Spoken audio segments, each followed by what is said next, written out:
Religião vem da palavra religado. Coisas são diferentes, né? Elas não são a mesma coisa. E a religião eu acho interessante porque também é uma forma de fortalecer laços, né? Um grupo ali. Uns aos outros como eu os amei. Religião para mim é amor, solidariedade, companheirismo, compaixão.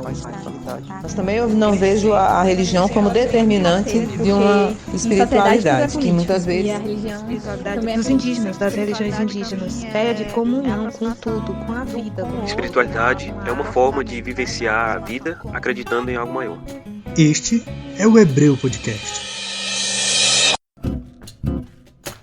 E aí galera, gente boa, tudo bem com vocês? Eu sou Lidomar Nepomuceno, host do podcast O Hebreu.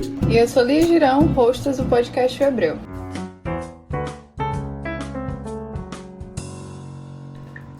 Então a gente está começando hoje, eu não sei se dos primeiros episódios deu para ter uma noção bem ampla do que se trata o podcast e também do que a gente está tentando fazer, mas a nossa proposta é trabalhar por temporadas e nessa temporada nós estamos discutindo um pouco sobre pluralismo religioso. Hoje nós vamos falar sobre os evangélicos, né, a população que se declara evangélica ou protestante. Essa divisão vai ser interessante porque no decorrer do podcast nós vamos falar também sobre ela. E os evangélicos hoje somam aproximadamente 22 milhões de pessoas autodeclaradas.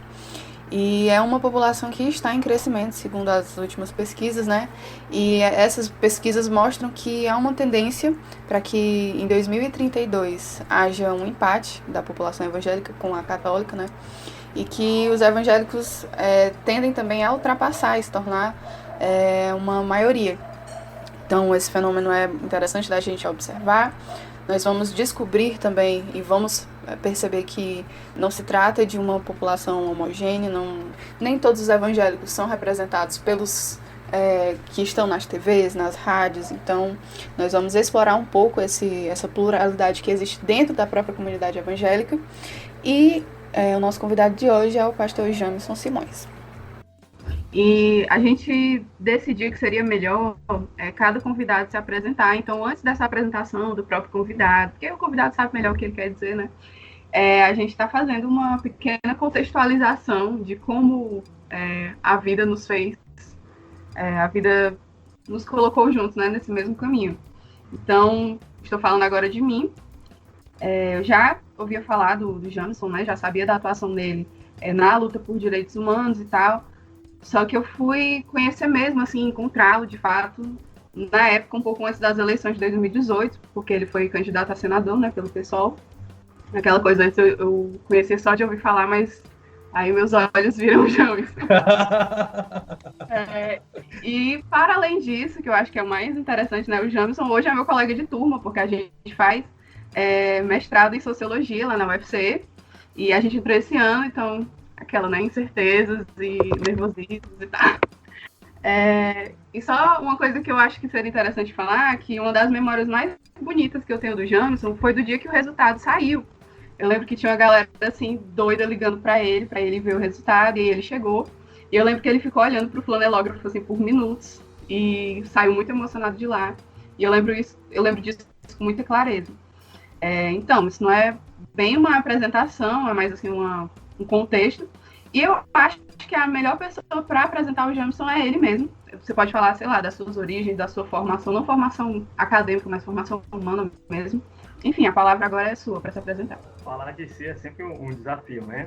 E para mim é muito difícil falar sobre mim mesmo. Eu considero a minha existência muito ordinária, né? Então, não é nada diferente de qualquer menino, de qualquer menina nascida e criada ali no Bom Jardim.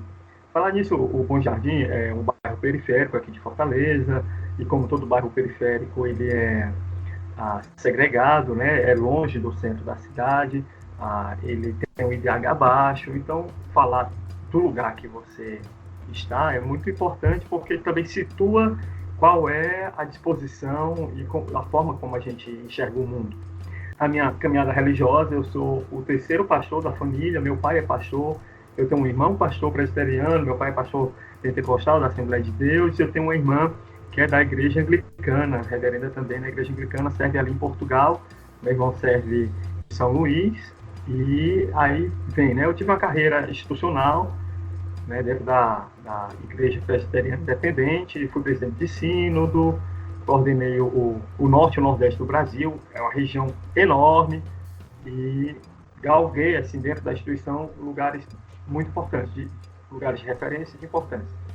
Mas, ao mesmo tempo que eu fazia um esforço para a igreja sair, a igreja se encastelava, né? Então, chegou um momento que era insustentável a gente caminhar juntos, e eu saí da igreja presbiteriana, fui convidado a servir do outro lado, né? Então, eu saí da igreja presbiteriana, e um tempo depois, assim, muito tempo depois, a gente criou a Igreja Simples. Eu falo a gente, que é um coletivo de pastores, a gente começou a conversar e pensou, cara, se a gente tivesse que fazer tudo diferente, o que a gente fazia? Tinha que ser uma igreja sem templo, para a gente não gastar dinheiro com estrutura e dedicar o dinheiro mais aos povos, à população em situação de rua e tal. Então, dentro da carreira eclesiástica, eu fiz essa opção, né?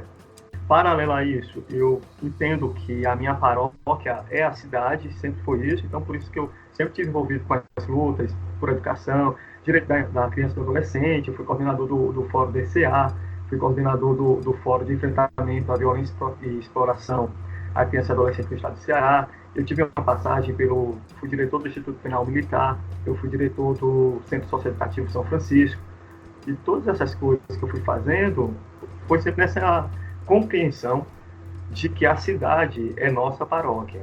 A cidade o mundo não jaz no maligno. Acho que essa compreensão a gente precisa disputar. O mundo é bonito, a cidade ela é injusta, e ela precisa dessas estruturas corrigidas para que a gente expresse no nosso viver aquilo que a gente acredita como um novo mundo. Então, eu fui me pautando o direito da criança e do adolescente, e disputando os espaços da cidade a partir dessa compreensão de que a cidade é nossa paróquia. Essa compreensão eu tive, assim, um lapso de iluminação no Seminário Teológico de Fortaleza, que foi onde eu me formei.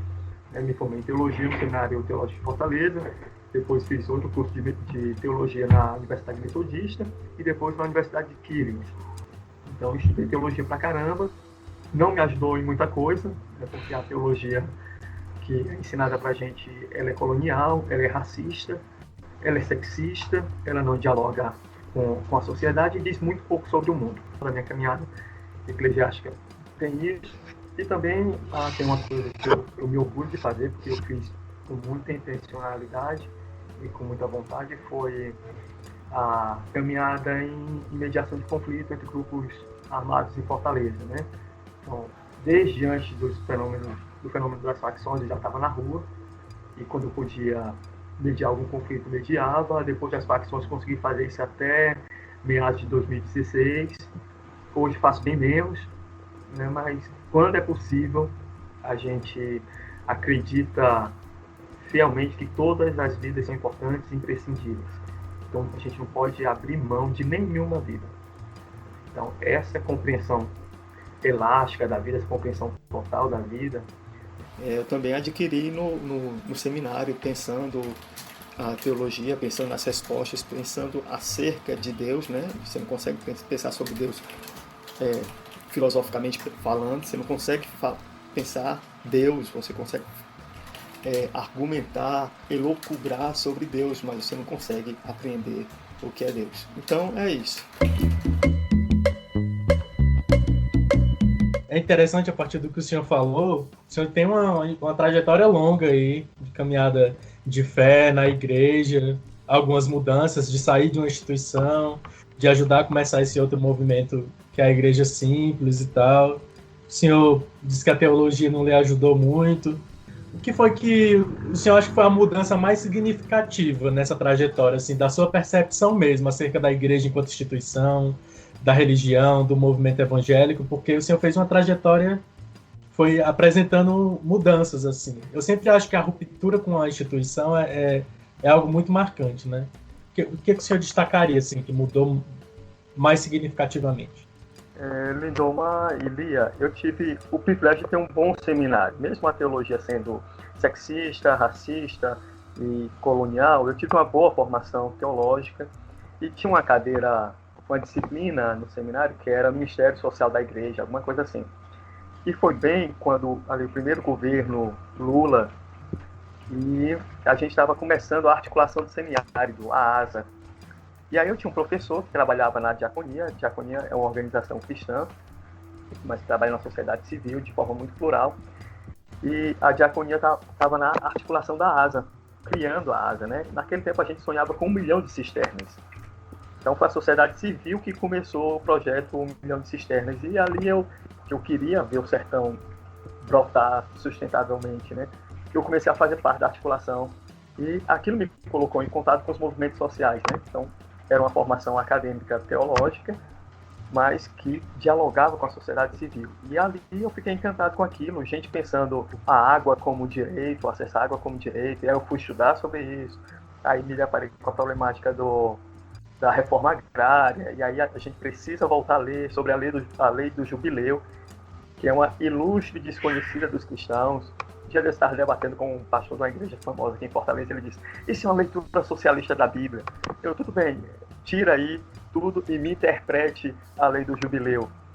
Né? A lei do jubileu fala sobre o perdão de dívidas, fala sobre a redistribuição da terra para que ninguém fique rico, ela fala sobre a devolução das propriedades, ela fala sobre o descanso sabático da terra, a terra precisa descansar. E nessa pandemia que a gente está vivendo, a terra está descansando, as águas estão ficando despoluídas, os peixes, cardumes de peixe estão voltando aos mares. Então, a natureza encontrou um jeito de parar a gente, já que os seres humanos, apesar de se arrogarem como a vida inteligente na Terra, eles não conseguem parar. Então, a natureza impôs essa parada e diz pra gente que a gente precisa ter limite. Então, a lei do jubileu, o que é isso? É ter limite. Depois, uma pergunta, eu lembro quando a gente estava estudando a carta de Pedro, e a gente perguntava por que as pessoas não têm casa. A partir da leitura bíblica de Pedro, a gente se perguntava: um lar para quem não tem casa, é para quem é forasteiro. Por que as pessoas não têm casa?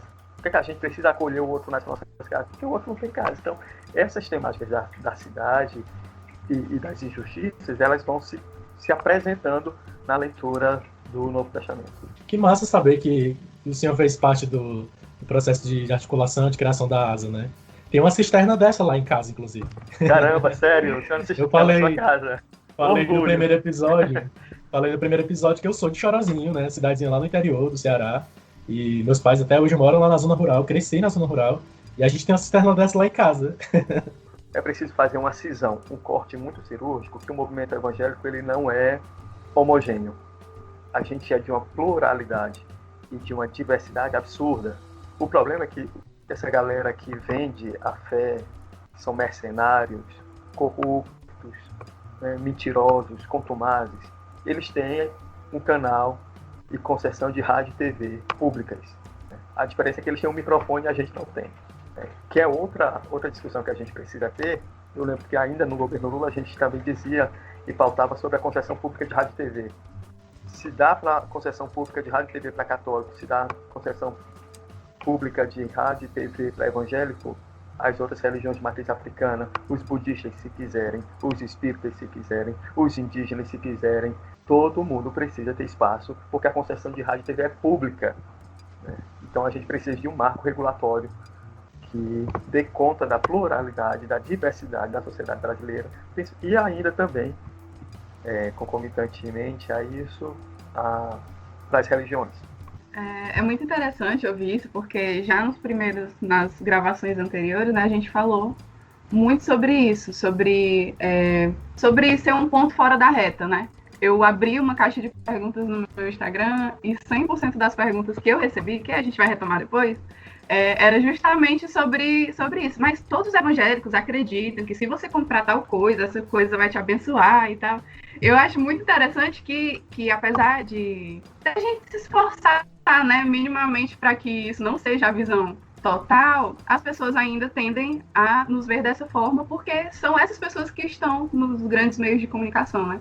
Quando você falou sobre essa leitura, que esse outro pastor apontou como uma leitura socialista da Bíblia, eu achei interessante porque você partiu da sua formação teológica, que não foi assim, não vou colocar como uma formação progressista de esquerda e não, tal, absolutamente. mas que a partir da interpretação sua da Bíblia te levou por outros caminhos, que aí eu não vou dizer o caminho do comunismo, do socialismo, mas te levou por outros caminhos. Eu estava juntando tudo isso na minha cabeça agora, dessa relação da quantidade de pastores na sua família, da tradição familiar mesmo. Eu queria saber, assim, como foi para você, nesse sentido, assim, mais íntimo da vivência familiar e do histórico de pastores, como foi ter esse rompimento? Porque eu também não sabia, eu descobri há um tempo que eu conheço também uma sobrinha do Jamison, porque realmente o mundo é muito pequeno.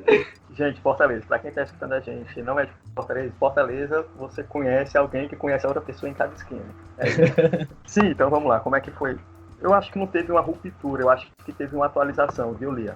Eu lembro, década de 80, começo da década de 80, a gente estava no período de redemocratização aqui no Brasil, e meu pai era da Assembleia de Deus ali no Bom Jardim. E meu pai organizava frente de serviço e de distribuição de alimento e de roupa. A gente era muito pobre, mas a igreja dava ao meu pai uma condição de uma voz, que a igreja faz isso, ela dá voz aos mais pobres, e isso é inconteste, e é inclusive um ponto de fissura entre os evangélicos pentecostais e os tradicionais. A gente precisa reconhecer a contribuição do pentecostalismo no sentido de dar voz aos mais pobres. E meu pai conseguia fazer frente de serviço. Então, a gente sempre alimentou muita gente. Lá em casa, a comida aqui, se tivesse 1 quilo de arroz, você não tinha 1 quilo de arroz. Você tinha ali meio quilo de arroz e meio ia ser para alimentar outras pessoas. Então, na nossa casa, tem gente no Bom Jardim que me chama de irmão porque comeu a mesma comida. A família dele foi alimentada com a mesma comida pouca que tinha na minha casa. Então, meu pai sempre alimentou muita gente, sempre se preocupou em socorrer os mais pobres. E aí, essa semana, eu estava conversando com a minha mãe, e ela colocando que o meu avô materno, no tempo da Guerra da Borracha na Amazônia, o meu avô organizou um hospital de campanha contra a malária. Então, mais de 200 trabalhadores meu avô conseguiu salvar. O quintal da casa dele se transformou num cemitério dos que ele não conseguiu salvar. Então, eu acho que a gente tem uma tradição de compreender a fé como serviço. Então, o que eu fiz, se eu fiz alguma coisa, foi radicalizar isso. Evidentemente que meu pai não teve estudo, não teve acesso a compreender o mundo com as lentes que eu tenho hoje. Mas eu tive essas lentes. Estudar sobre orçamento público, de ver como é que uma LOA é aprovada na Câmara Municipal, o impacto disso na política de assistência à criança e adolescente. Tive a oportunidade de ter essas lentes, trabalhando nas organizações que eu trabalhei, fazendo incidência política como eu fiz, indo para o Congresso Nacional para fazer o lobby pela educação, pela Campanha Nacional de Educação. Então, essas lentes foram me atualizaram a minha fé, mas também me posicionaram radicalmente no mundo. Então, não houve um processo de ruptura. Eu acho que houve uma atualização radical do evangelho que eu recebi ali dos meus pais, do meu pai, do exemplo que eu recebi do meu pai e da minha mãe. Tem uma pergunta que pode ser muito simples ou não, mas que a gente também se faz, né? Outras pessoas também se fazem. Que é, qual é a diferença entre protestante e evangélico? Protestante e evangélico é a mesma coisa, pastor? Muito bem, é uma excelente pergunta. O protestante, ele reivindica uma posição clássica de oposição ao catolicismo. Então, a gente nunca teve no Brasil um protestantismo clássico como na Europa. O protestantismo brasileiro, ele se demarca, ele bebe na tradição europeia, do calvinismo, da igreja da Inglaterra, luterana, na Alemanha, da igreja anglicana. Então, o protestantismo ele bebe nessa fonte, mas no Brasil ele se radicaliza e se posiciona diretamente anticatólico. O evangélico ele é uma vertente dessa mesma fé protestante, só que mais moderna. Ele não bebe, então, lá da fonte. Ele parte justamente da chegada dos batistas, dos protestantes, lá no avivamento da Rua Azusa, nos Estados Unidos, aquela viagem de uma matriz evangélica e pentecostal, que chega em Belém do Pará, dentro de uma igreja batista, e faz aquela ruptura, e dali nasce, né, na década de 70, 60 e 70 já estoura. Era 1910, quando chegaram os primeiros avivamentistas no Brasil. Então, na década de 60, 70, chega ali a Universal, na década de 70, o Edir Macedo e o R.R. Soares são da mesma família, cada um funda uma igreja, e aí vai a pluralidade. Como o pentecostalismo já tinha sido inserido ali no seio da igreja batista, começa um movimento, então, de renovação, né, de pentecostalização das instituições, das matrizes das igrejas. Então, aí começa a presbiteriana renovada, batista renovada. Então, essa galera que se distancia do protestantismo clássico e adere a uma fé renovada, que é um fenômeno que não é só da igreja evangélica, mas é também da igreja católica, né? Esse fenômeno começa a sair, marcar um território aí de diferença. Nesse sentido, começa a crescer no Brasil também, é quando o Brasil tem o boom dos evangélicos e começa então a ter um projeto de poder evangélico brasileiro. Então, qual é a diferença? A diferença clássica. O protestante reivindica uma fé mais tarde alinhada ao protestantismo clássico dos países europeus. O evangelicalismo, principalmente brasileiro, ele é mais recente e ele tem uma atualização pentecostal da vida e da fé e da liturgia, né? Então, principalmente os aspectos litúrgicos mudam completamente e aquela tradição mais reformada do dogma, do estudo, da hermenêutica, ela é deixada de lado. E o evangélico, então, é mais livre. E por ser mais livre e, de alguma forma, com controles menos rígidos, ele consegue se expandir para uma parcela maior da população. Talvez quem está ouvindo a gente esteja até surpreso, né, Lia? Peraí, esse cara é pastor mesmo? Que papo é esse? Isso não é o papo que eu costumo ouvir, né? Isso não é o discurso que eu costumo ouvir de pastores. Mas eu acho que o importante da gente estar trazendo um pastor e o Simões no programa, no podcast, é exatamente por isso. Das pessoas poderem perceber que há expressões diversas do movimento evangélico, inclusive essa, que é diferente daquela cara que geralmente aparece na TV, que geralmente é o Malafaia, é o R.R. Soares, é o Edir Macedo, que são essas figuras que dão cara, que são eles que aparecem na televisão, são eles que aparecem... Uma palavra, Lidomar. São eles que aparecem na TV e dão cara, de alguma forma, aos evangélicos, né? E pegando carona nisso também, que eu queria que o senhor, se possível, explicasse melhor o que é essa proposta da igreja simples. Porque ela parece se distanciar muito dessa compreensão que as pessoas têm do que é a igreja e de uma igreja evangélica. Já que no primeiro episódio, como a Lia ressaltou, a gente conversou sobre os desigrejados. Não sei se isso se aproxima de alguma forma da proposta da igreja simples. Primeiro, ela não é nova. Em Recife tem uma igreja que funciona debaixo de um viaduto, né? Também muito alinhada a uma proposta de serviço mais ágil, de ruptura com a institucionalidade. Uma igreja precisa ser mais leve, uma estrutura como a igreja católica. Para acontecer uma mudança, é uma década, porque a estrutura é gigante. Então tem o Papa, tem os concílios, tem o concílio dos cardeais, dos bispos. Meu irmão, até descer na paróquia lá da Tabuba, é muito tempo, cara, porque é uma estrutura burocrática. A igreja presbiteriana, o mesmo modelo. Nós temos a Assembleia Geral, a Assembleia Geral, aí da Assembleia Geral desce para os sínodos, dos sínodos para os presbitérios, dos presbitérios para os conselhos locais. Então, a tomada de decisão, ela é demorada porque a estrutura burocrática, e muitas das decisões que são tomadas, essas decisões não alteram em nada a vida das pessoas na base. São sempre decisões para proteger a instituição. Não sou eu que penso assim. Henrique Vieira, lá no Rio de Janeiro, em Niterói.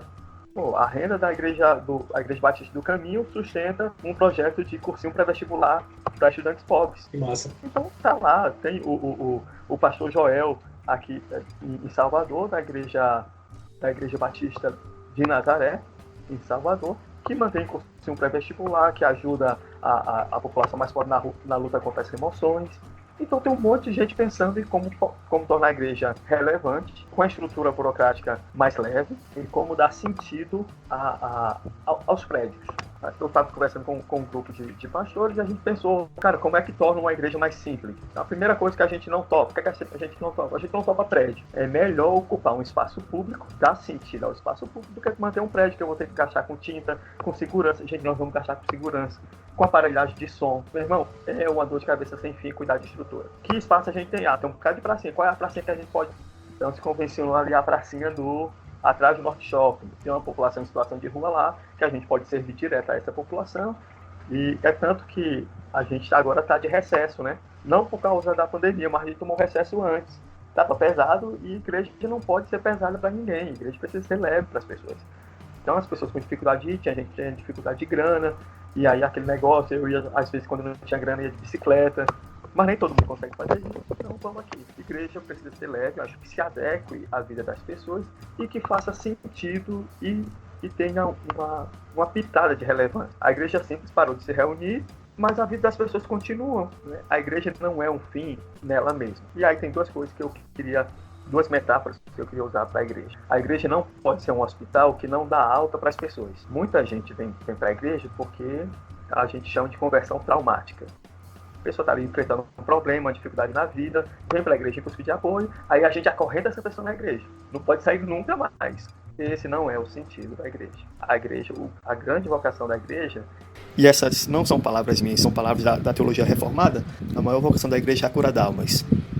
Então a pessoa vem, está curada, meu irmão, dá alta. Ela precisa voltar para o mundo e precisa voltar para o mundo melhor. A segunda metáfora que eu queria usar para o que é uma igreja é de uma rodoviária. A igreja não pode ser só ponto de chegada, ela precisa ser ponto de partida. E partida para onde? Para o mundo, meu povo. Se eu tenho alguém numa esfera de poder ou numa esfera de serviço que pode estar servindo as pessoas melhor, e a igreja cumpriu o papel dela. Eu não preciso dessa pessoa eternamente dentro da igreja, porque as pessoas precisam chegar e partir para executarem seus ministérios. Eu preciso de bons advogados, eu preciso de gente ética na educação, eu preciso de gente ética mantendo o sistema de saúde, eu preciso de gente ética executando a política da assistência social, eu preciso de gente comprometida com a vida acima de tudo, e todas as áreas da vida. Então, a igreja é esse lugar de chegada, mas também, e principalmente de partida. Já falando aqui um amém. Lia. Oi. Eu acho massa que isso dialoga, eu acho que muito diretamente com aquilo que a gente conversou quando a gente falava, acho que dos desigrejados, né? Mas que a gente lembra da referência que é o movimento do Caio Fábio, né? Das estações, estação do caminho, né? Do caminho da graça. Os lugares são chamados de estações, acho que dialogam com essa ideia de rodoviária, né? Que é exatamente isso, de que a reunião é uma parada estratégica. Termina e a vida continua depois daquilo ali. O culto começa quando a reunião termina, né?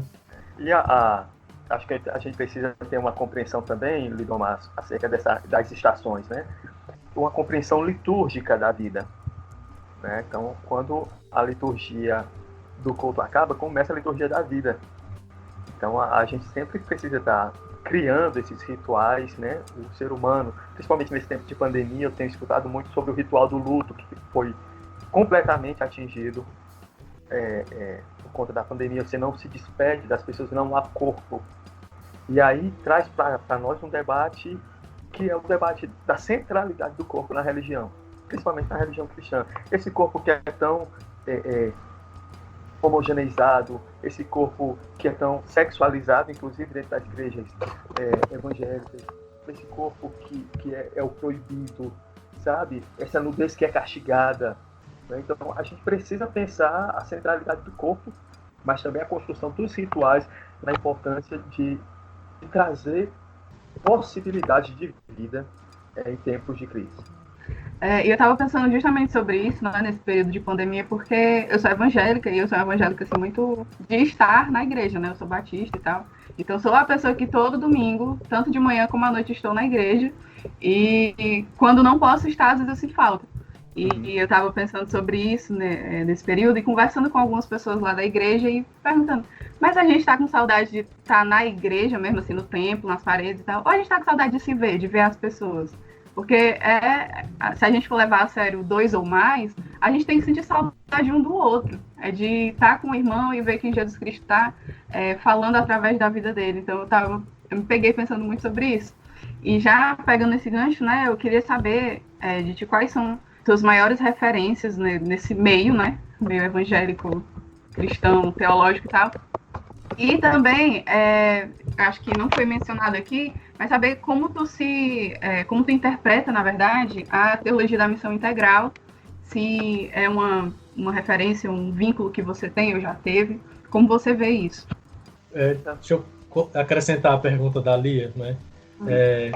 No sentido de o que é que o senhor considera que é uma teologia evangélica? Óbvio, eu sei que o senhor não tem procuração para falar pelos evangélicos, o senhor fala a partir de um segmento e tal, mas como novamente a gente fala nessa perspectiva de quem não conhece os evangélicos possa conhecer um pouco mais, o que o senhor considera que é esse cerne da teologia evangélica? E imagino que ela deve se diferenciar em algum ponto da teologia católica, eu que sou católico. Né? Cara, vocês fizeram perguntas muito difíceis, Lia e Omar, né? Sobre como é essa história da teologia, o que é que diferencia a teologia da missão integral. Então, eu vou começar pela pergunta da minha sobre a teologia da missão integral foi, de fato, um marco na minha vida, né? Entender que aquilo que fazia meu coração arder pela cidade encontrava um respaldo teológico na teologia da missão integral. E aí estudar sobre isso, né? Eu tive contato, e aí foi um encontro muito marcante, né?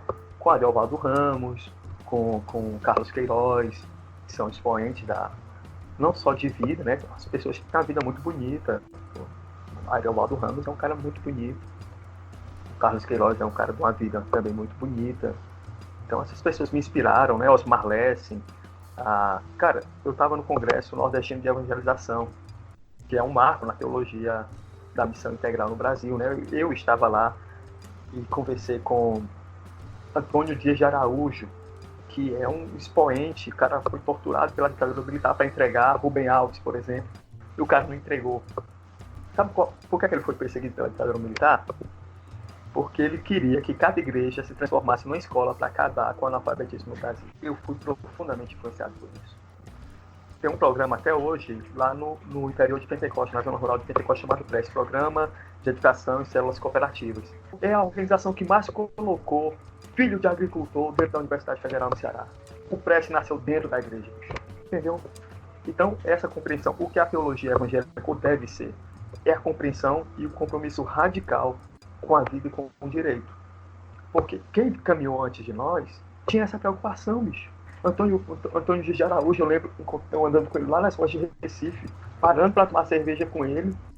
A gente furou a programação, né, que era uma programação chata pra caramba. Cara, vamos sair daqui, vamos começar. A gente saiu, vamos tomar uma cerveja e conversar sobre a vida. E ele dizendo, então, eu não escutei isso no livro, o cara falou pra mim, como os dois discípulos no caminho de Emaús, estava eu, o reverendo Eudes e João Dias de Araújo. O cara falava e aquecia o coração da gente. Então aquele sonho de sociedade, o sonho de mundo, a aspiração sobre justiça, sobre paz, né, sobre direito, sobre as relações equânimes, não aprendi só em livro, eu vi gente vivendo. Então o que a teologia da missão integral é um olhar teológico para o mundo e dizer, o mundo é esse ambiente que a gente precisa transformar ele pela justiça e pelo direito. É um compromisso radical. A teologia da missão integral é isso. Evidentemente que um bocado de gente vai discordar ou vai acrescentar. Mas se eu pudesse tatuar no meu corpo, ou se eu fosse tatuar no meu corpo que é a teologia da missão integral, eu diria que é um compromisso inegociável, inadiável com a justiça e com o direito em todas as relações. O Carlos Queiroz diz uma coisa que eu acho impressionante. Ele diz o seguinte: a falta de pão na mesa do pobre é a denúncia da falta de espiritualidade no altar dos cristãos. Esses canalhas que estão no poder político do Brasil, eles se arrogam cristãos. Os empresários que fraudam as licitações é gente que se arroga cristão, da família. Quando terminou o processo das eleições, eu escrevi um texto dizendo: a igreja evangélica brasileira morreu e cheira mal, porque não há mais saída. E aí eu continuo com essa compreensão de que não há saída para a igreja brasileira, a evangélica brasileira, senão um compromisso radical com Jesus Cristo. Não há salvação para a igreja evangélica brasileira se não se converter ao Jesus negro de Nazaré. Porque o Jesus colonizado, ele respalda essa ação racista, colonial. Por que é racista? Porque coloca Deus e o Criador a partir da matriz branca. A gente tem um desgraçado deputado federal, Marcos Feliciano, que sustenta a teologia batista de que os negros são descendentes de Caim, por isso amaldiçoados até hoje. Tem salvação um negócio desse? Não tem, cara. O que é colonial? Porque respalda um modelo econômico de sociedade baseada no lucro, na meritocracia, negando, inclusive, a graça e toda a tradição da igreja evangélica. Ora, o que é a graça? A graça é o favor imerecido. É aquilo que eu não mereço, mas graciosamente me é dado. Sabe o que dizem para os pobres? Você é pobre porque você não se esforçou. E nega a estrutura de poder justa que mantém as pessoas pobres para que poucos estejam lá no topo da pirâmide. É gente que acumula terra e diz para os outros: você não trabalha porque você não quer. Que diz para o agricultor que ele é pobre por causa da seca, mas não fala sobre o problema da cerca. Então, uma teologia que apoia essa estrutura de justiça está muito longe do evangelho e não há saída senão a ruptura radical e uma opção preferencial pelo evangelho de Cristo e de seus povos. Na verdade, eu queria só pegar o gancho, né? Eu acho que isso nos leva a pensar muitas coisas sobre uma necessidade de se colocar como algo à parte desse grupo que segue mantendo essas injustiças, né? E usando a igreja para torná-las até mais salientes. Então, eu fico me questionando, e até estava aqui no nosso planejamento, de perguntar, nesse contexto de uma igreja evangélica que reforça a teologia racista, que reforça uma série de outras injustiças, qual é a necessidade e a importância de você, de alguma forma, se rotular? Que aí eu coloco vários rótulos, tipo, eu sou cristão e sou progressista, ou então eu sou cristã e sou feminista. Tá, esses rótulos mais atuais que vêm no sentido de combater essa homogeneidade, né? Como é que você vê se existe uma necessidade ou não? Cara, hoje eu não tenho nenhuma identificação com a igreja evangélica brasileira, nenhuma. E também não quero ter. Eu acho que a gente, quem é motorista de carro ou de moto, sabe que quando você está na curva, quando você olha para o retrovisor, você não enxerga mais nada. E quando você olha para frente, também tem a curva. Você não enxerga o final da estrada. Eu acho que nós estamos numa curva da história, onde o passado diz pouco para nós, mas o futuro a gente não sabe ainda como ele será. Então eu ainda estou nessa disputa só para não deixar que esses caras tenham a última palavra, para que a sociedade ela tenha um direito ao contraditório.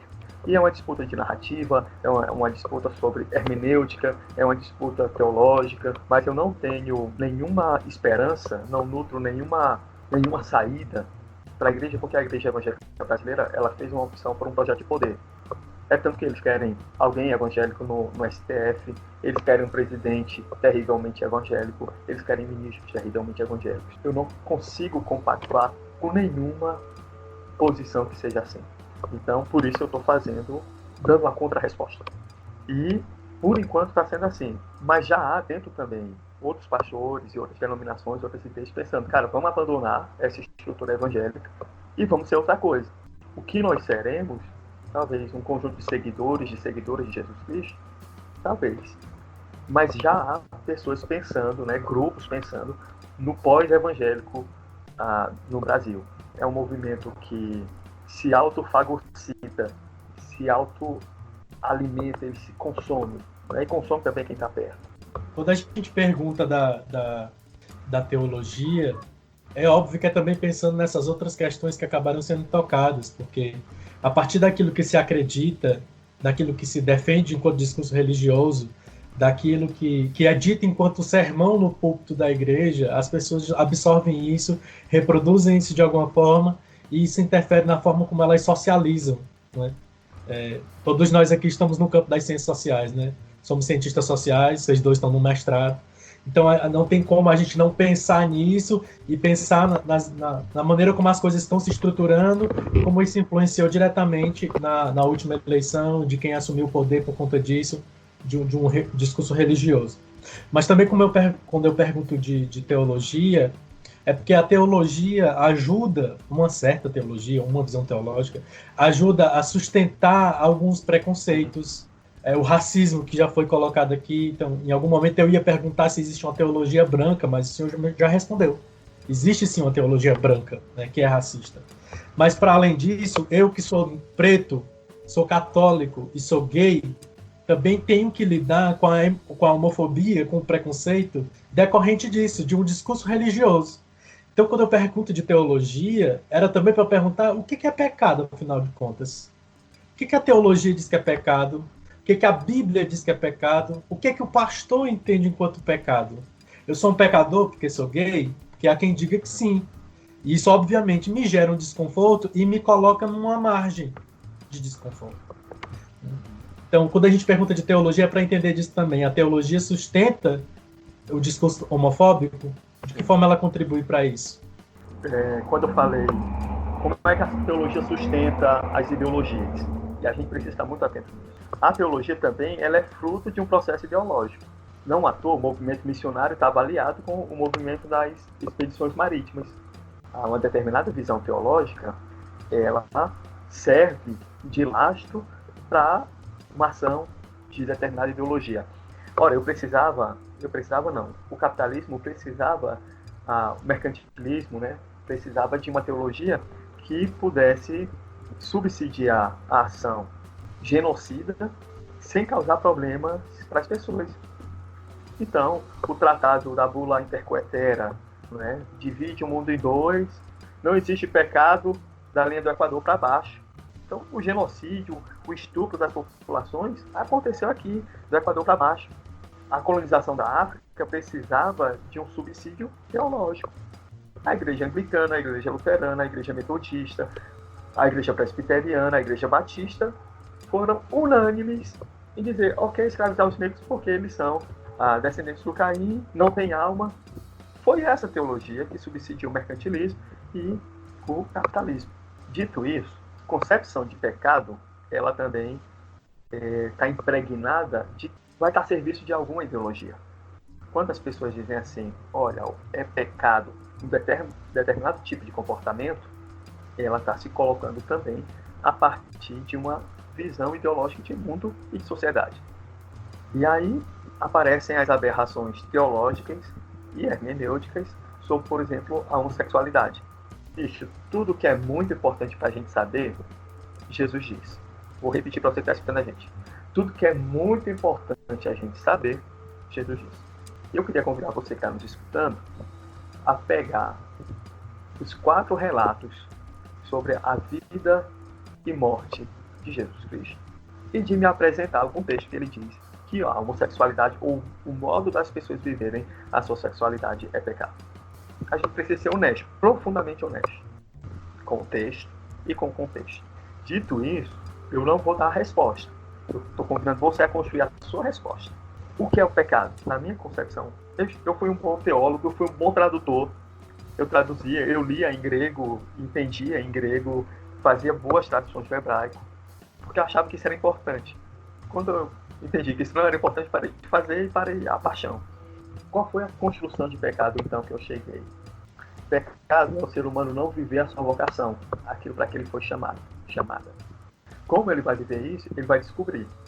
Mas a nossa vocação primeira é a vocação de jardineiro e de jardineira. É a vocação do cuidado. Lá atrás, no mito fundante da criação, nós éramos agricultores e agricultoras.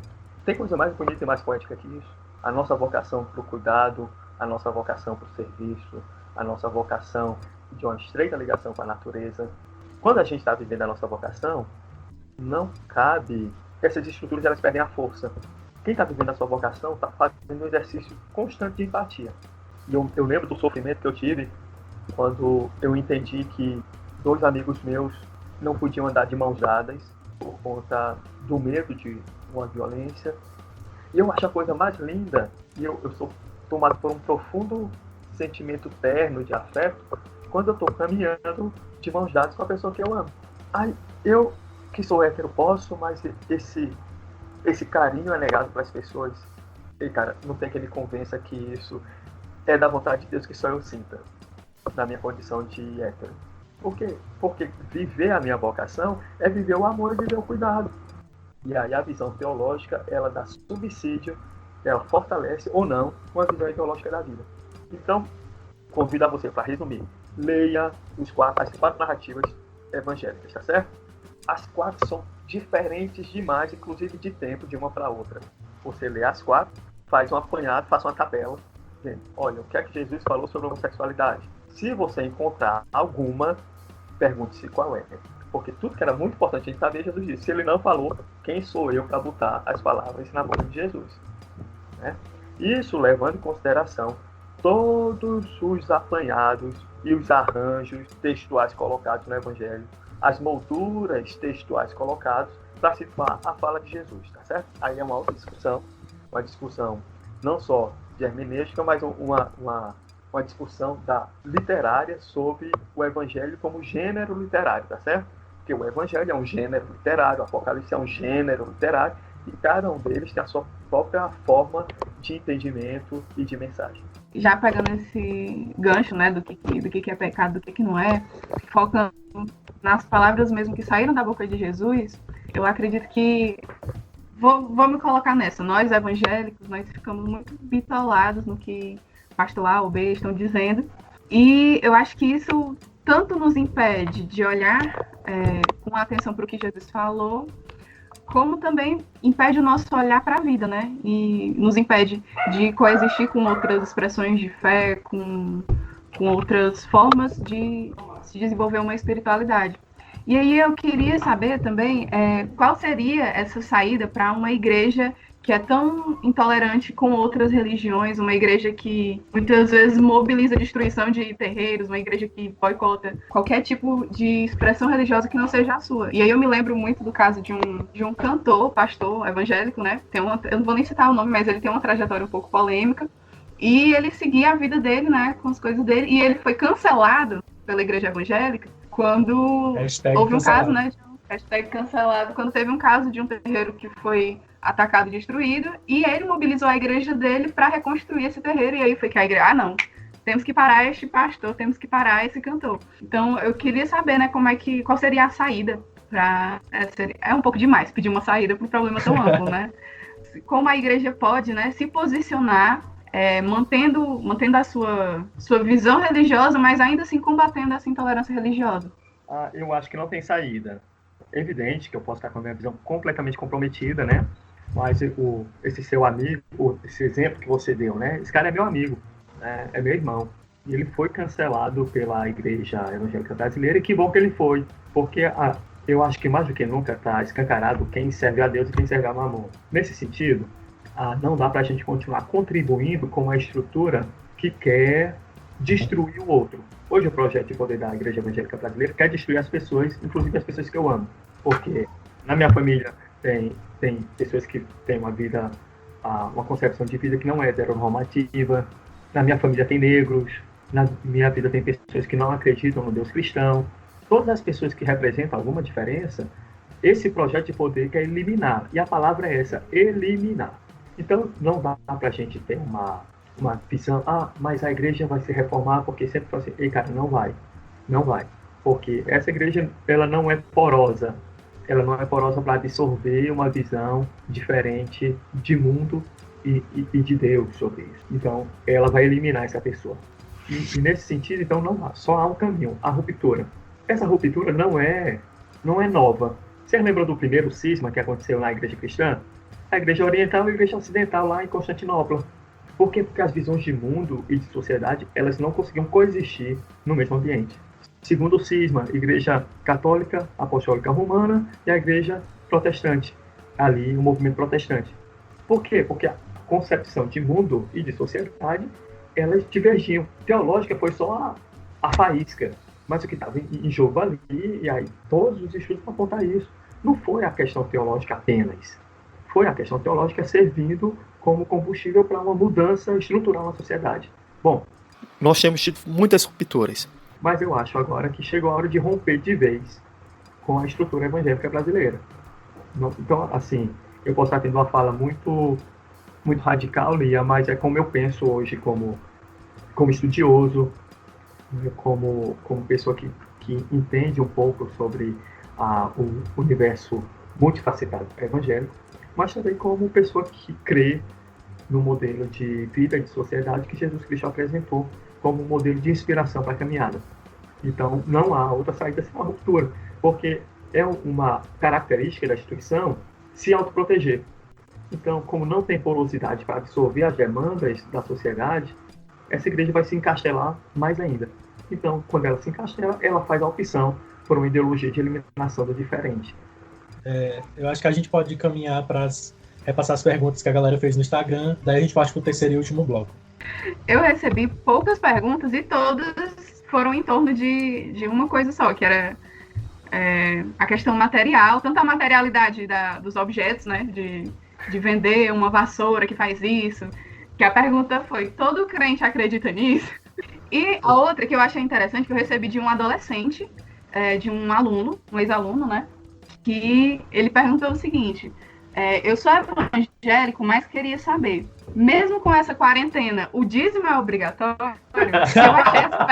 Eu achei essa pergunta interessantíssima, porque ele já está entrando que o dízimo é obrigatório. Agora, com a quarentena, estou roubando de Deus? Né? Porque tem pastor que diz que se você não dá o dízimo, você está roubando de Deus e vai fazer falta para o reino de Deus. as perguntas que eu recebi sobre os cristãos estão diretamente associadas a objetos, a dinheiro, a esse tipo de coisa. Observe que as duas perguntas que apareceram têm o dinheiro como pano de fundo. Cara, nada mais sintomático que isso. As pessoas podiam perguntar sobre os posicionamentos políticos, sobre os posicionamentos ideológicos e teológicos a respeito da vida, mas o que se apresenta para essas pessoas é a relação com o dinheiro. O dízimo, primeiro eu vou responder ao adolescente, cara, eu queria lhe dar um abraço quando isso for possível, mas o dízimo nunca foi obrigatório, me desculpe, isso é um mito criado a partir de uma leitura muito superficial da Bíblia.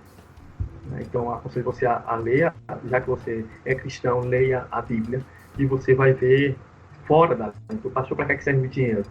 E não é à toa que a relação que Jesus teve com o dinheiro foi uma relação assim, muito, muito dispensável.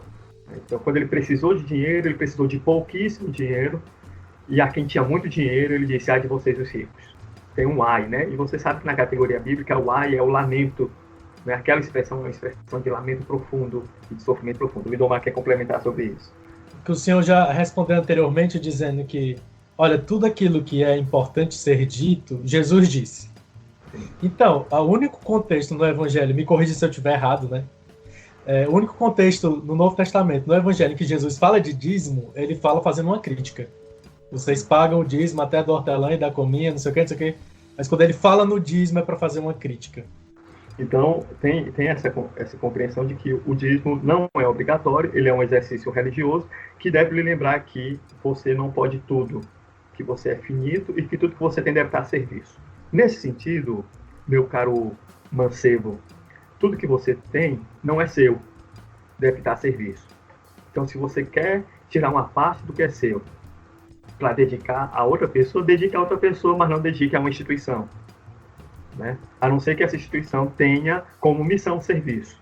E aí nós temos agências, nós temos ONGs, nós temos movimentos sociais que estão a serviço de uma promoção de direitos. Então, se você quer dedicar uma parte dos seus recursos para tornar esse mundo melhor, doá-lo para a igreja não é um bom caminho, tá certo? E nesse sentido, você pode doar até mais do que os 10%. Você pode doar 50%, 70% do que você ganha para dedicar às pessoas e às organizações que tentam tornar esse mundo mais justo. A segunda coisa, a venda de objetos. Uma das pautas de ruptura com a Igreja Católica, lá no início de 1500 da Reforma Protestante, foi a venda de indulgências. O que era a indulgência? A indulgência era um artifício criado para que, a partir da compra daquele papel, daquela simbologia, as pessoas pudessem mover o mundo sobrenatural, né? Uma tentativa de manipulação do sagrado. Nesse sentido, a venda de objetos é uma manipulação do sagrado. Deus não tem nada a ver com isso, Deus não precisa do teu dinheiro, e muito menos você vai conseguir manipular o sagrado a partir disso. Então, você está sendo feito de besta. Tem alguém manipulando a sua necessidade, o seu desejo. A pessoa que tenta manipular o sagrado comprando o objeto, ela também tem uma compreensão mercantil de Deus. E não há, e eu vou repetir, não há nenhum respaldo bíblico para isso.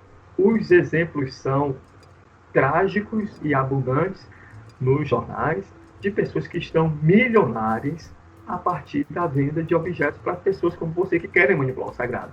O sagrado não se manipula, o sagrado se manifesta de maneira abundante e graciosa e não a partir de uma relação mercantil.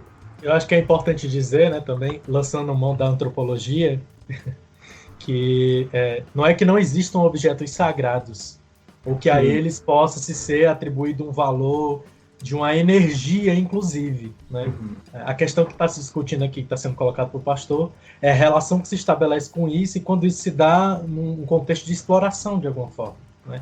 E isso a partir da compreensão dele, do Evangelho, da Bíblia, do Sagrado. Né? Mas eu acho que é importante pontuar isso. Obrigado pelo aprofundamento, Domar. É isso mesmo.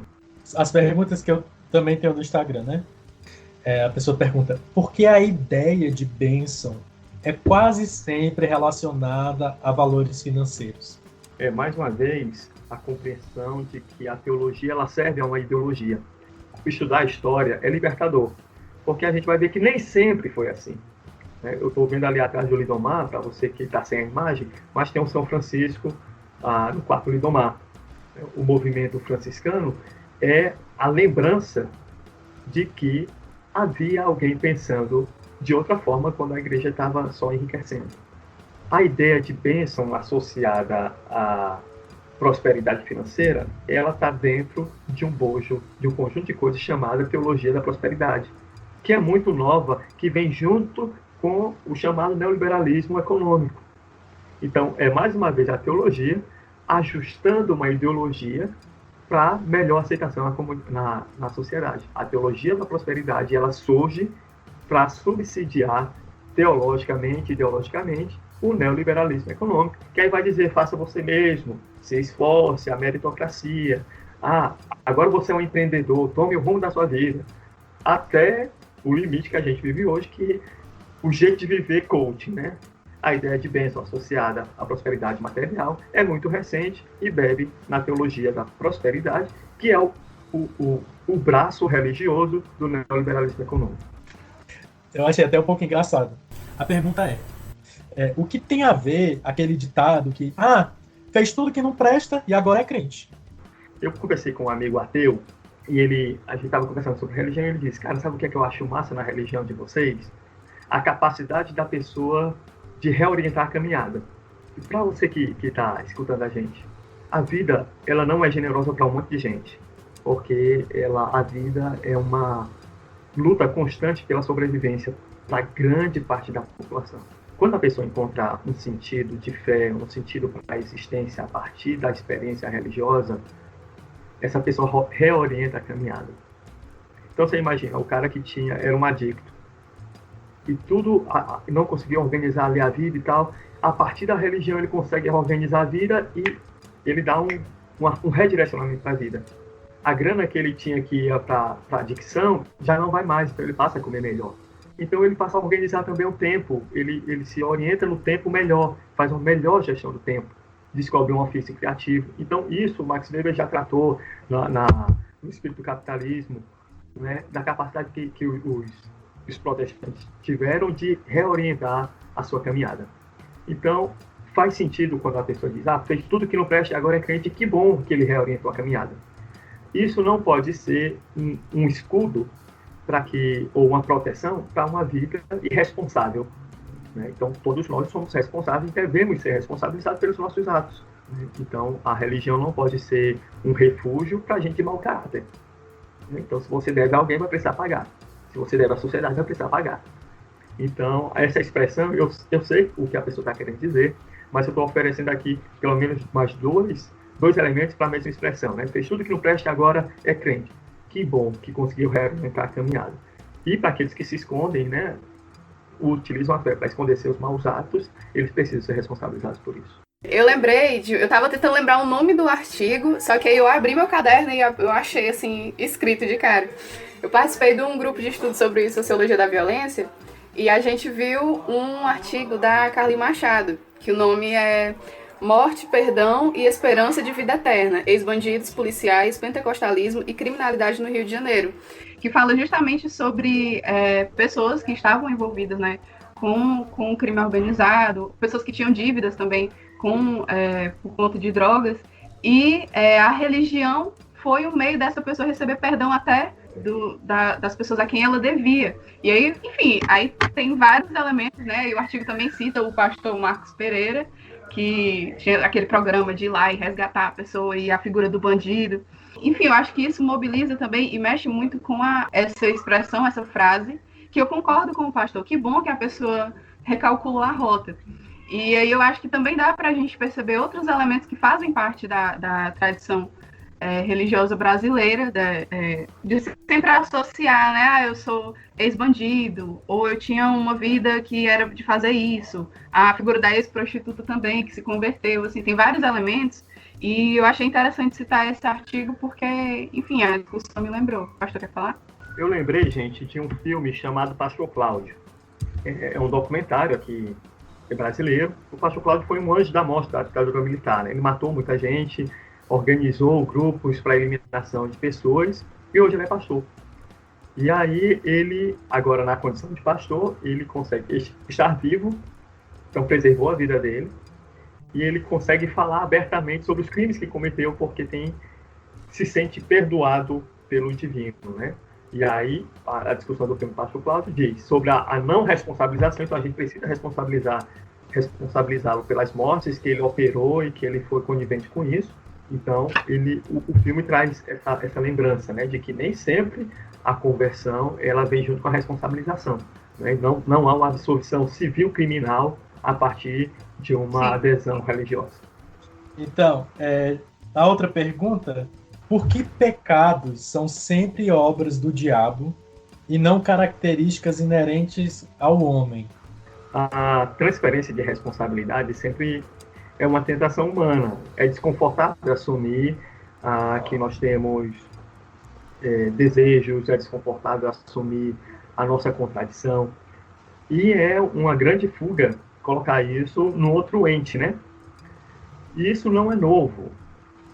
Quando se vão mexer em estruturas econômicas, diz, olha, o mercado está nervoso. Olha, o mercado não existe, ele não é um ente, ele não tem corpo.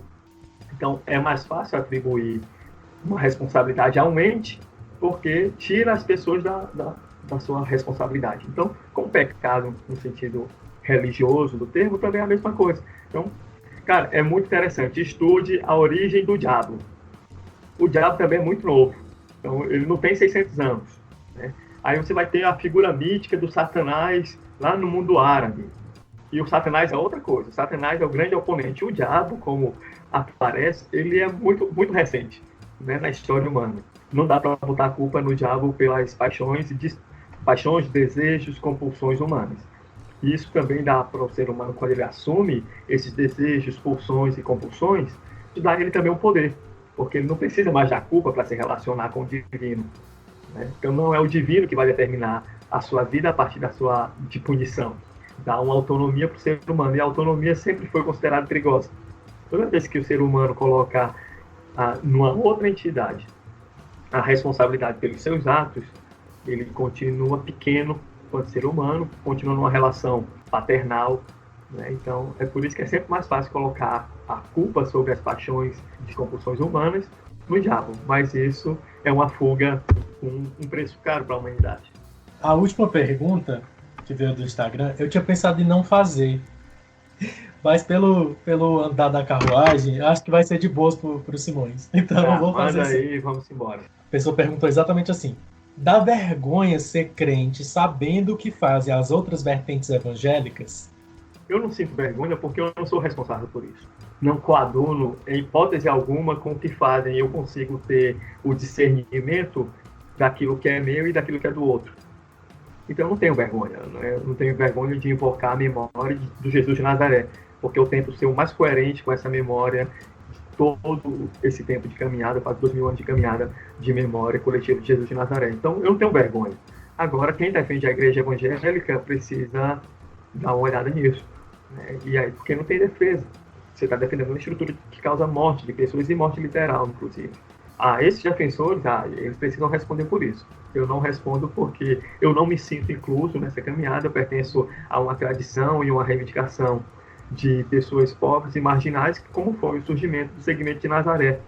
Tem um livro chamado O Segmento de Jesus, de um historiador, não vou lembrar o nome dele agora, de uma historiadora, na verdade, e que faz essa memória, né? Ela era uma freira e que se debruçou a encontrar rastros dos segmentos de Jesus de Nazaré ao longo da história. E nem sempre esse segmento está associado às idiosincrasias da institucionalidade.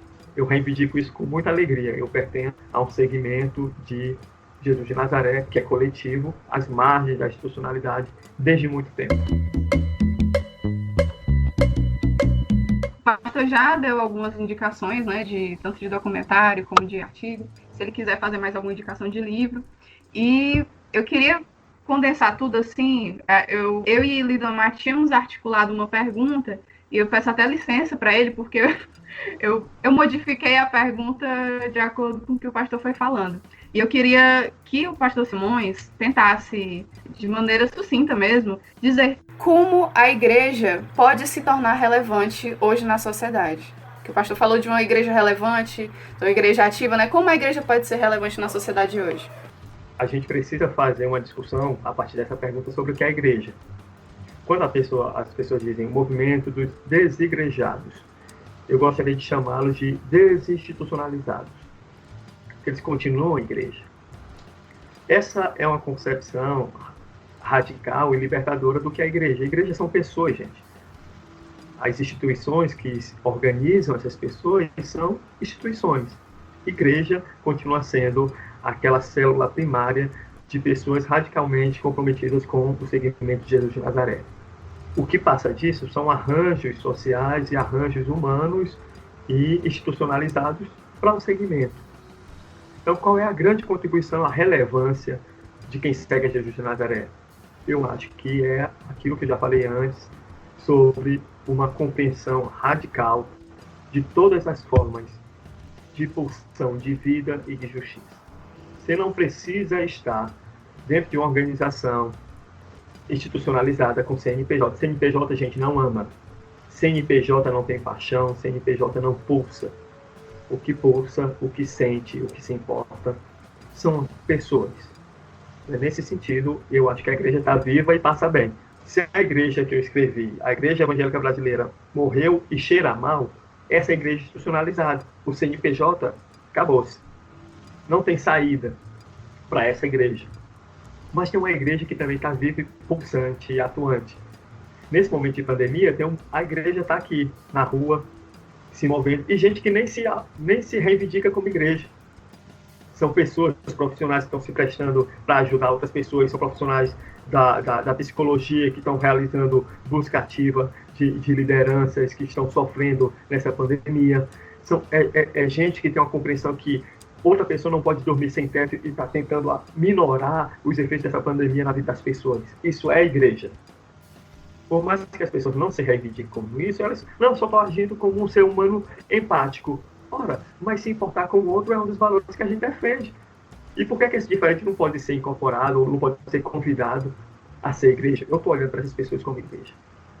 Uma outra compreensão importante para ter relevância é entender que a Ruá Yahvé, e aí o Espírito Santo é feminino. Então, a Ruá Yahvé está movendo e produzindo vida no mundo todo. Então, para a igreja ser relevante, ela precisa ter o olhar e tentar compreender onde a Ruá Yahvé está agindo. Inclusive fora dos nossos arraiais ideológicos e teológicos.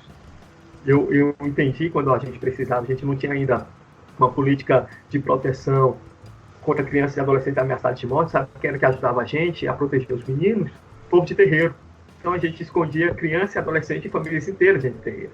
Compreender onde a Ruá Yahvé está agindo é para fora dos nossos arraiais e fora da nossa coloração ideológica e teológica, né? Para encerrar aqui, eu queria sugerir o livro de um ateu chamado Reza Aslan. O nome do livro é Jesus o Zelota. É um ateu judeu que faz um apanhado histórico sobre a vida de Jesus de Nazaré. Eu não vou dar o spoiler do livro, né? Mas leiam. Esse livro ele é inquietante, a leitura dele é inquietante porque desromantiza a leitura da vida e obra de Jesus de Nazaré. Então, pastor, para o senhor fazer suas considerações finais, eu gostaria de saber o que o senhor, enquanto pastor, tem a dizer para a comunidade LGBTQI+, e o que é que o senhor também tem a dizer para os evangélicos que votaram em Jair Messias Bolsonaro para presidente da República. Rapaz, não fale o nome, não. Tal hora o podcast está derrubado. Não, mas tal hora derrubar, vocês votaram no presidente. Pois é. Votaram, como diz uma amiga minha, no acidente da República. Uma mensagem à população LGBTQI+, eu acho que vocês têm uma grande contribuição para a sociedade brasileira, mas no sentido de provocar outras possibilidades, né? Então, é a luta LGBTQI+, que alterou o jeito da gente olhar para a união civil. Não só do arcabouço jurídico, do arcabouço cívico, né? Mas dentro de uma concepção de mundo plural, de uma concepção de mundo diverso, né? E a gente precisa expandir essa pluralidade, essa diversidade para outros segmentos também da população. Tem um texto da Ana, Corpos em Aliança, de quem é, gente? Da Butler. Judith Butler, e que ela começa a ensaiar ali umas coisas muito interessantes, que a população e a luta da população LGBTQI+, ela tem muito a somar e a dizer sobre a luta feminista, sobre a luta de negros e negras contra o racismo, e ela propõe ali essa aliança.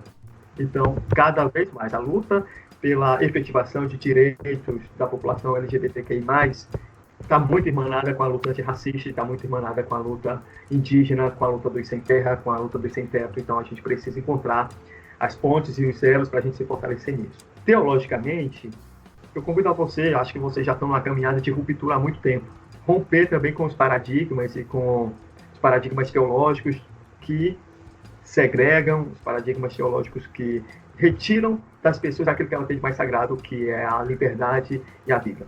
Convido vocês a fazer esses dois movimentos, a continuarem por essa luta, a se irmanarem nessa luta, como a Judith Butler traz a reflexão, mas principalmente a romper com essa culpa, né?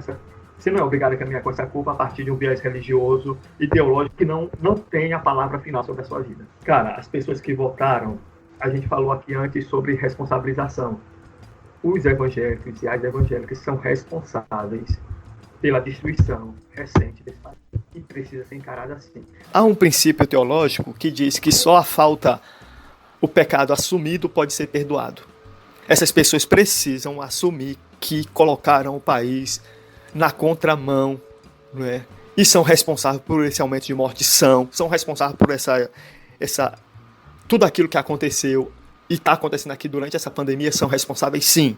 A partir da responsabilização é que a gente pode caminhar para um outro paradigma, um outro panorama. Enquanto as pessoas não assumirem a responsabilidade sobre essas mortes e sobre a destruição dessa nação, não tem possibilidade de diálogo. E aí para quem... cara, vai ler o Salmo 51. Salmo 51 diz: enquanto eu calei, envelheceram os meus ossos. Enquanto a igreja evangélica brasileira está calada, as pessoas estão apodrecendo, morrendo. Isso é responsabilidade da igreja evangélica brasileira e de cada um que votou nesse projeto de morte. Só a partir da responsabilização disso é que a gente pode ter um diálogo com isso. Enquanto não houver essa sinalização, não tem diálogo. Queria agradecer, né, a presença do Jamerson, porque acho que foi um papo assim, muito interessante, apesar da gente estar se aprofundando bastante. Eu acho que ainda assim foi leve, então eu agradeço a presença dele, agradeço por ele ter aceito o convite do Lidomar, né. Enfim, é um espaço para você fazer suas considerações finais, caso queira acrescentar ou alguma coisa que não foi dita, que precise ser, fique à vontade. Quero também aqui agradecer, mais uma vez, né, por ter topado. O pastor foi muito solícito e fica aqui muito obrigado. Gente, é isso. Eu não sou e nem tenho a pretensão de ser o porta-voz da verdade. Mas eu tenho caminhado onde a vida é muito nua. Não é? Eu tenho caminhado há muitos anos, eu estou há mais de 20 anos na rua e fiz essa opção por estar. Esse lugar onde eu estou, não me cabe subterfúgios para falar sobre algumas coisas. As pessoas morrem muito fácil onde eu ando. Então, nós que temos o privilégio, eu coloco nós porque eu ainda tenho o privilégio de ser hétero, eu tenho o privilégio de ter algum espaço de fala e de escuta na sociedade, não é? Eu ainda tenho uma camada de cobertura que me possibilita estar vivo quanto homem negro e estar me posicionando sobre isso e sofrer pouquíssimas retaliações, né? Até porque eu não tenho como absorver grandes retaliações. Mas então é isso. Caminhando na margem, não me deixa alternativa. Eu não tenho outra alternativa a não ser um compromisso radical com a vida e com o seguimento de Jesus de Nazaré. Eu fiz a escolha, e foi uma escolha radical, e dessa escolha eu não abro mão, porque se tornou o meu jeito de viver e o meu jeito de pastorear a cidade.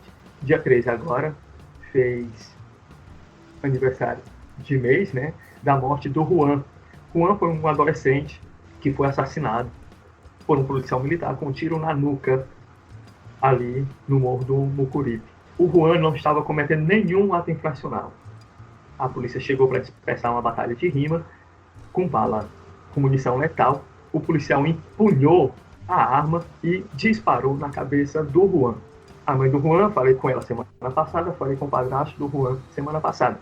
Eu não tenho como escolher outro lado.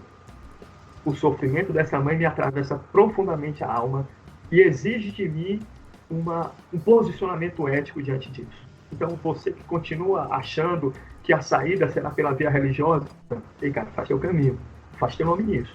Eu fiz uma opção radical pelo seguimento a Jesus de Nazaré, e eu me pergunto, Jesus de Nazaré estaria defendendo o policial que no exercício de uma função pública dispara e mata o sonho de uma mãe, ou eu estaria ao lado da mãe, consolando e tentando justiça para esse crime?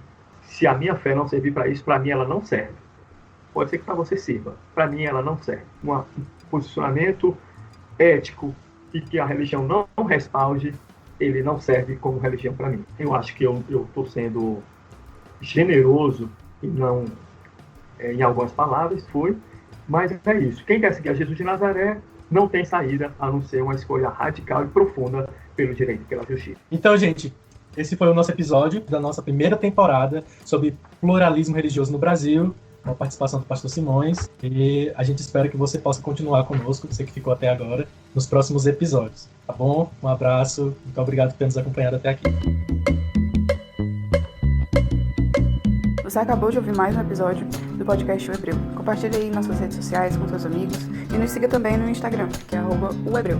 E conta pra gente o que você achou, suas críticas, sugestões, dicas. A gente tem um e-mail pra isso, que é podcastohebreu@gmail.com. A gente se encontra no próximo episódio e até lá.